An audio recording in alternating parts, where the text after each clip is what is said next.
Olá, boa tarde, tudo bom?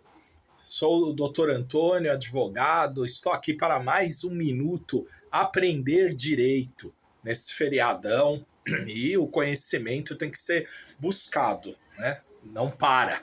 Então, eu vou dar um exemplo para vocês e dentro desse exemplo nós vamos entender em qual momento o direito civil e o direito penal eles se entrelaçam.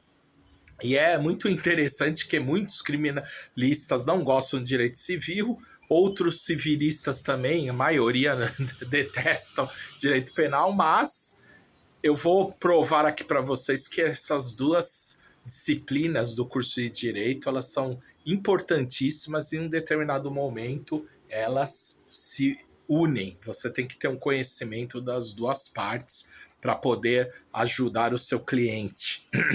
Né? São matérias importantíssimas do arcabouço jurídico. Então vamos lá, né? Sem delongas, vamos supor que um senhor de mais ou menos 60, 70 anos, ele é viúvo, não teve filhos e ele casa com uma moça mais nova, de aproximadamente uns 40 anos. Vamos colocar aí. E ele casa com essa moça e até então, até antes dele casar, a herança dele seria, né, quando ele partisse, quando ele morresse, essa herança automaticamente iria para os irmãos, né? Como eu disse, esse senhor viúvo, sem filhos e com dois irmãos, uma irmã e um irmão. Porém, ele se casa no meio do caminho e acontece um óbito, né, do autor da herança. E esse de cujos, né, que veio a falecer, ele detinha uma propriedade enorme, né, era uma pessoa rica, né, bem afortunado. Só que houve um homicídio. A morte dele não foi natural. Existe dois tipos de morte. A morte natural, que é por enfermidade, e a morte que é advinda de um assassinato, de um homicídio. E o homicídio está previsto lá no artigo 121, artigo 121 do Código Penal. Simplesmente está descrito assim a tipificação criminal: matar alguém. Apenas isso. Homicídio simples, pena de 6 a 20 anos. E pode ser aumentada, né, de acordo com as qualificadoras divindas. Né? Se a pessoa foi assassinada por motivo torpe, né, por explosivo, por envenenamento, né, agrava-se a pena. Bom, vamos supor, nesse exemplo que eu dei, que a principal suspeita desse homicídio é a viúva, aquela moça de 40 anos que veio a contrair núpcias com esse senhor, né, dono da herança. Aí vem a pergunta, olha só o direito penal em se misturando com o direito civil. Aí eu faço a pergunta para vocês. E essa viúva, ela vai ter direito à herança? Né? Pelo exemplo que eu dei, a única herdeira é a viúva, pois eles não têm descendentes, não têm filhos, não têm ascendentes, não tem mais pai nem mãe, só os coherdeiros, os colaterais, né? Que o direito assim chama lá na última parte do Código Civil, que é o direito das sucessões. O Código Civil é lindo, é apaixonante, porque é a única parte do direito que estuda desde o nascimento da pessoa até o último suspiro. Né? Ela passa por todas as fases da vida de um ser humano. Todas.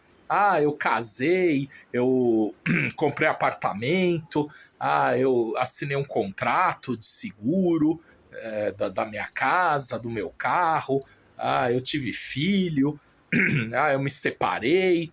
Então, todas as fases da vida do ser humano estão previstas no Código Civil e ela vai se dividindo, né, nos capítulos lá. E o último capítulo, que é a última parte da vida do ser humano, é o direito das sucessões, né, na qual são falados das formas do testamento, de herança. E essa viúva, ela é acusada, ela começa a ser investigada e ela vem a se tornar ré desse processo como a principal suspeita, né, autora, que há indícios de materialidade de um crime de homicídio, que ela matou o marido para ficar se apoderar da herança, sabendo que ela seria a única herdeira, né? Porque aí os irmãos não teriam direito, só se ele não tivesse casado. Aí a pergunta, essa viúva, ela tem direito a essa herança? Mesmo ela sendo acusada de um crime de homicídio, um crime grave, né? Muito grave. Um crime que leva ao tribunal do júri, né? Tribunal do júri, os crimes, né, violentos, né, de assassinato, levam ao júri popular, né? Não é um juiz singular que irá julgar, né? Vai ser submetido a um conselho de sentença formada por 7 jurados. E aí, pessoal? Olha só, você que é criminalista, se depara com para defender uma pessoa, né, que está ré desse processo, tem todo esse histórico, e a família, né, os irmãos, no caso, já contrataram assistente de acusação para ajudar lá o trabalho do promotor, que tem a função de acusar, né, essa viúva, e ela garante que é inocente, que ela não fez nada, né, que armaram para ela. E aí? A solução está lá no artigo 1814 do Código Civil. Então, o trabalho lá, artigo 121 do Código Penal e 1814 do Código Civil, que fala que autor, coautor, partícipe que tramar tentativa ou o cometimento de homicídio contra o autor da herança perde o direito à sucessão. Agora, outra pergunta. Doutor, mas e aí? A partir do momento que essa moça está lá sendo investigada na fase de persecução penal, inquérito policial, na qual o delegado faz todo o levantamento, toda a análise, colhe provas, perícia no local, para enviar para o representante do Ministério Público para que ele ofereça a denúncia ou não, que aí o juiz, oferecendo a denúncia, o juiz vai analisar e vai declarar essa viúva como ré e iniciar-se-á um processo criminal, uma ação penal. E como que fica? Enquanto não houver o trânsito em julgado da sentença, a viúva ainda é herdeira de todo o patrimônio desse senhor falecido, do decujus. A partir do momento que for declarado a sentença transitada em julgado, ela realmente é a culpada, não há mais o que vem a ser a sentença transitada em julgado? É que não há mais o que recorrer. Porque vamos supor que essa viúva foi condenada lá no tribunal do júri. Vamos supor que foram 6 votos contra e 1 a favor. Ela foi condenada. O advogado dela, o advogado criminalista, ele vai entrar com recurso de apelação. E vai lá para o TJ e os desembargadores vão analisar. Dependendo do caso, pode, né, anular o júri e vai.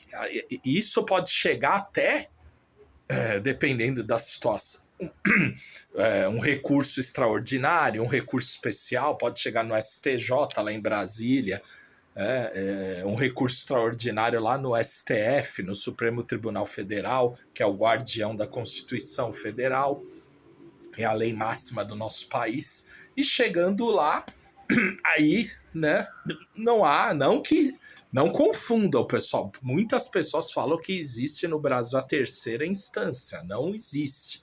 Existem primeira e segunda instância. Nem todo recurso, nem todo processo chega ao STJ, ao STF. Existem regras aí, vamos lá para o Código de Processo Civil, recurso especial, curso ordinário, que são temas para outra aula.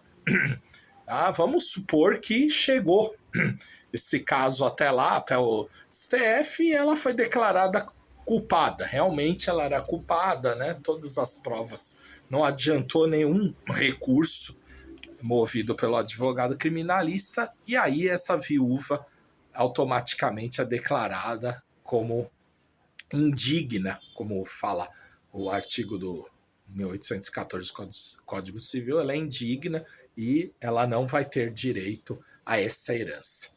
Então tá aí, pessoal. Mais um conhecimento aí envolvendo o direito penal, um pouquinho do direito penal, um pouquinho do direito civil, no Aprender Direito.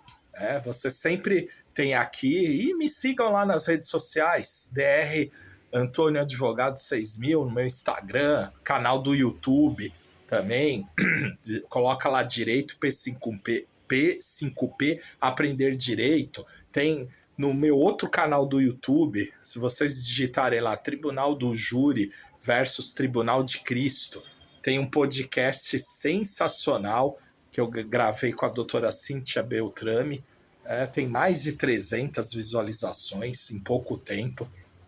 É muito feliz, que foi para a honra e glória do Senhor Jesus. Então tá aí, pessoal. Muito obrigado. Espero que vocês tenham gostado e mais um momento Aprender Direito. Tchau.